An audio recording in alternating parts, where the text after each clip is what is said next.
Hello and welcome to my video, lesson 6.1 on the early atomic models. So actually for the last 2,000 years roughly, we kind of have the same concept of this billiard ball model, basically this idea of an atom being the smallest object possible. It's indivisible, tiny solid ball. The Greek philosopher Democritus is one of the people that we equate with the first, or we give credit to for being the first one to come up with this idea. And basically since then we kind of all consider that to be true, but it wasn't until John Dalton in 1803 until we actually had some experiments that actually verified the concept of an atom, that atoms even exist at all. But John Dalton figured that they were what we thought, which is that they were tiny, indivisible, solid balls. And that's not true either, because now we know there are protons, there are electrons, there are neutrons, etc. inside an atom. And so you can split up an atom into different portions, different parts, and he didn't know that. But the main thing is these charged particles. Okay, so he did a couple different experiments using gases and pressure. He also measured that a compound is always made up of the same element with the same whole number ratio. Different compounds have different ratios. And since this can only happen if the elements are made of discrete particles, then they must have discrete particles. Essentially, he grabbed a whole bunch of sugar, and he figured out that the number of items, like grains of sand or whatever you have, it'll have the same ratio of weight by whatever. And so since that ratio is the case, they must have discrete particles. We don't really have to worry about it too much in Physics 30. We know that he was wrong, but he was the first one to come up really with a proper experimental evidence for an atom at all. And then about 100 years later, J.J. Thompson came up with this idea of the plum pudding model. So you can see, I'm going to zoom out a little bit here. You can see J.J. Thompson's experiment, or at least his concept here. And what he did was he considered that an atom is a positively charged sphere, like a jello substance, with a bunch of different things inside. So maybe like pudding, plum pudding, where it has pieces of plum inside the pudding. And so that's what this little image here is showing. The electrons are floating around in a positive soup of, which is the rest of the atom. That's what he considered. And the reason why he thought this is because he had an experiment to prove that there were something else going on. He used a cathode ray tube, which really only started to exist around this time, to create a stream of what he originally thought was light. But what Thomson discovered is that this stream would always bend towards a positively charged electrode. So if he had an electrode like this, where we have a negative and a positive side, it would always go towards the positive side.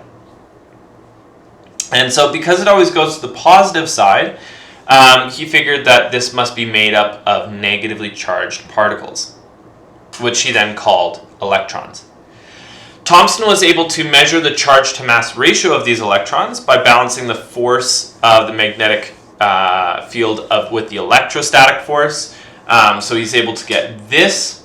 Once he has the speed of the electrons that are being shot off of the, like if you look here, there's two sets of parallel plates, so one here, one here. So between there, it accelerates the electrons, and once it's accelerated the electrons, it has some sort of speed. So he's able to measure it.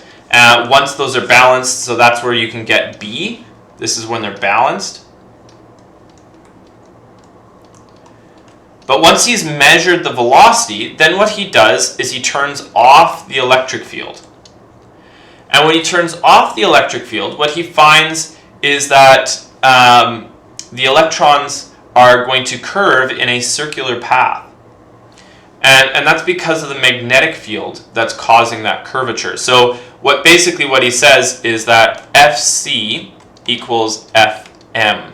The circular centripetal force is equal to the force magnetic, which is what we have here.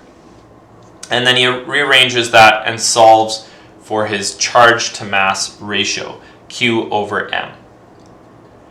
And that's wonderful, and about a year or two later, Millikan added to this concept by doing the Millikan's oil drop experiment, where he was watching a single drop, a droplet of oil, which was maybe a couple hundred atoms big, and he'd watch a bunch of these going up and down, and he would find that he could find the mass of a single electron. It's a really cool experiment. You can go back a couple videos and learn more about that.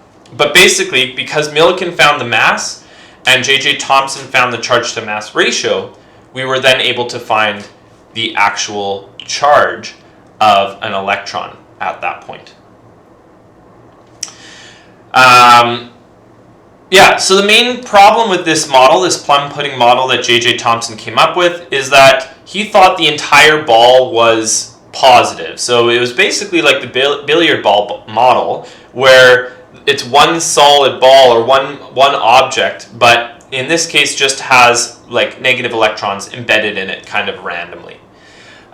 He didn't really understand that the electrons could be... he understood the electrons could be separated from the atom, but he didn't understand that protons really existed.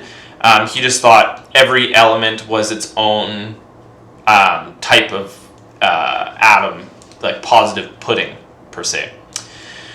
It wasn't until 1911 when Ernest Rutherford came up with this experiment, the gold foil experiment. He was a student of J.J. Thompson, by the way. So he, a couple years later, came up with the idea of electrons orbiting the central nucleus. So what he did is he set up this gold foil experiment where he would have a source of some sort of decaying matter which would shoot off alpha particles. And so it would shoot these alpha particles towards the gold foil, and some of these alpha particles would bounce off like expected. Okay, lots of them would bounce off kind of like expected. Okay, you would have expected them to go straight back, but whatever, they're bouncing off kind of funny. Maybe this foil is not perfectly flat. But what he ended up finding is that some of them even curved, they were deflected. And if it's a solid piece of gold foil, like, why is it going through? And sometimes it would go even perfectly straight. Why was it going through? Well, Rutherford thought to himself, well, this must mean that the atom is actually mostly empty space. He thought, well, it's mostly empty space, and electrostatic forces are holding the different atoms together within the gold foil. But because it's mostly empty space, alpha particles can go right through the gold foil. And on top of that, if it's mostly empty space, that's fine. That would explain why it's going straight through.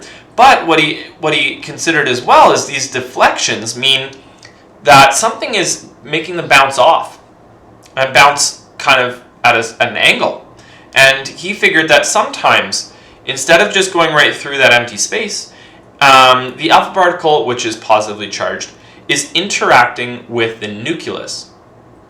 And it's bouncing off because the nucleus is charged. And so if it was negatively charged, they'd probably be attracted and it would be absorbed or something. But because it's getting close to that positively charged nucleus, it's being repelled from the nucleus. And so he figured that the inside of an atom, that nucleus must be positively charged with electrons around it. Now, he had a great idea of what this could look like. This is the Planetary model, of the atom. But he didn't understand electron orbital levels. He didn't realize that electrons were different levels. He just kind of thought of them as orbiting the nucleus based off electrostatic forces. He also did not discover the proton until a few years later, but he did eventually get there. He thought the nucleus at first was one entire positive ball. Okay, so we will continue in the next video looking at the next two different models of the atom, but for now, see if you can solve these two example questions. Just before we get to solving these a couple examples, I'll just actually put it here so you guys can pause it more easily. But just before we get to these examples here, I just want to also say that I could ask you a more general question, tell you a little bit about an experiment, and you'd have to answer that as well. But these examples are going to be calculation questions. Okay? So let's try example 1 and 2. So a stream of charged particles are undeflected in a magnetic field of strength that, an electric field of strength that. They balance each other out. So what this means is that the force electric must be equal to the force magnetic. So another way to write that is QE must be equal to QVB. Now, it says it balances out. How fast must these particles be moving? Well, what we're going to do is we're going to solve for V. So we're going to divide by QB on both sides, and you're going to notice that the Q's cancel. And so the velocity is just E over B. So this is going to be the electric field strength, which is 900, over 0.157, and we get 5732 meters per second. Considering it's 3 sig digs, 5.73 times 10 to the 3 meters per second is the proper answer here.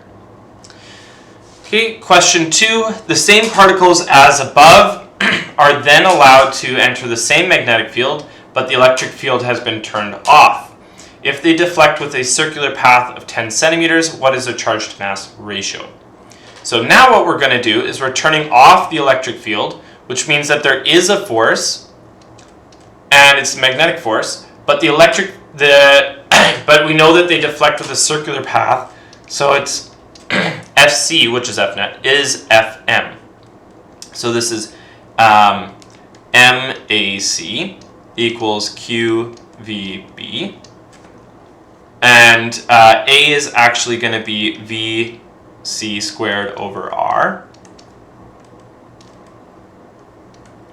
Okay, and then we're solving for the charge to mass ratio, so we're going to divide by mass on both sides to move it over.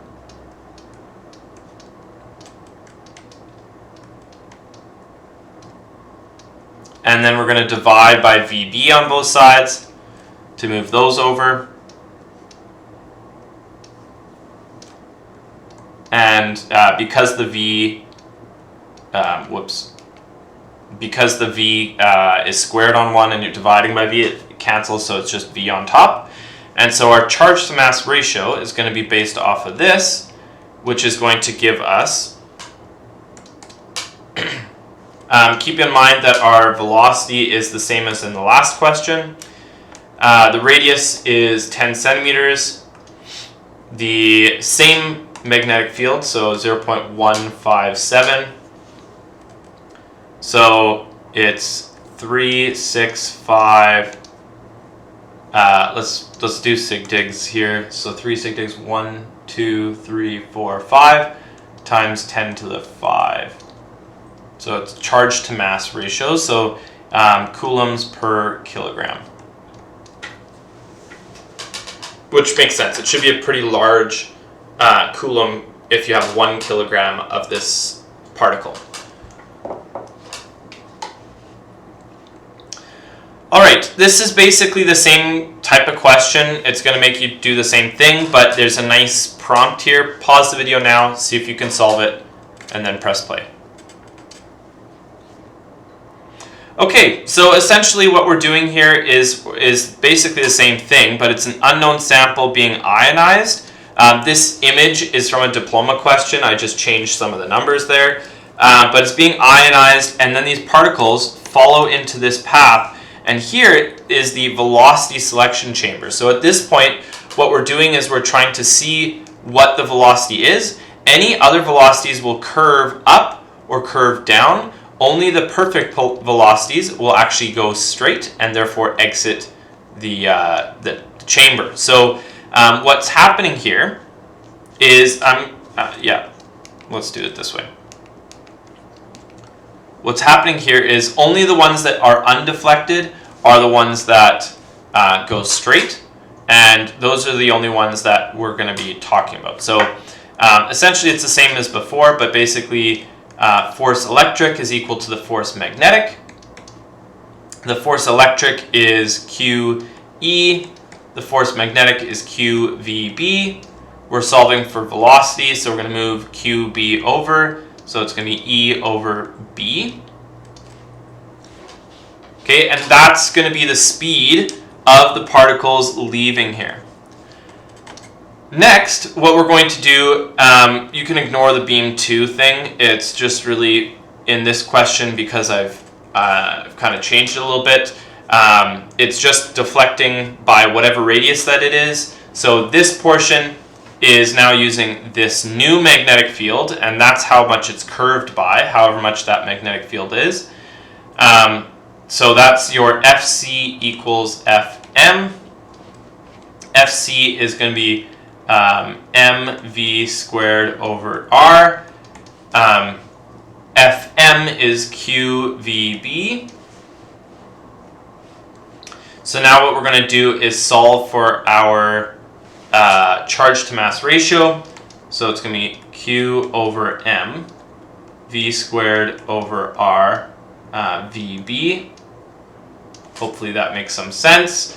Just move the VB over and move the M over. Then one of the V's cancels top and bottom. So actually, just speaking of, RB, and so it's Q over M. Just like the last question, exactly the same.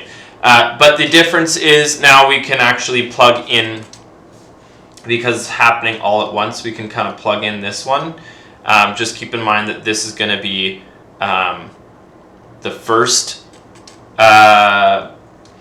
magnetic field, and this is going to be the second magnetic field, but otherwise it's basically the same. Okay, so the electric field is 6.23 times 10 to the 2 over the first magnetic field, which is 1.55 times 10 to the exponent -3 over R, which is 0.131 times B2, which is 0.218, and so we get an answer of 1.41 times 10 to the exponent 7. And again, this is charge to mass ratio, so it's coulombs per kilogram.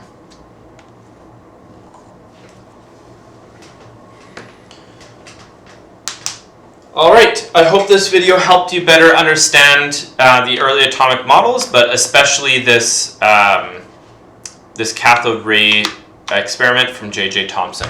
Hope the video helped, and good luck.